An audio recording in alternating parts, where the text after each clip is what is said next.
A will force your assets to go through the probate process. The reason being is that when you have a will and you have assets listed out on it, you still own those assets in your personal name.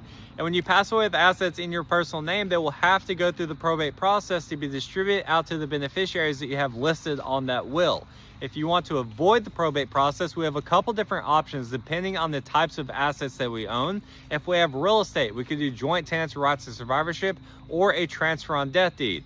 If you have financial accounts like checking, savings, investment accounts, you could jointly own those accounts or name an individual as a designated beneficiary. If you have retirement accounts and life insurance policies, you can name designated beneficiaries on those accounts. For your retirement accounts, you have to own those accounts. And so if you want to account for everything in one location, you could use a revocable trust and transfer all of your assets into that revocable trust, or list those revocable trusts as a designated beneficiary on those accounts.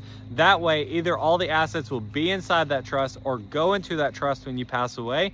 That way, those assets will avoid the probate courts, and then you can control the distribution of those assets out to the beneficiaries. Meaning you can either distribute them out to the beneficiaries immediately when you pass away, or keep them inside of that revocable trust to protect them against their liabilities like divorce settlements, lawsuits, or creditors coming after them, or the risk of them blowing all those assets because they're bad at managing money. If you want help setting any of this up, click link in the bio, fill out the form, and schedule a time to talk to our team.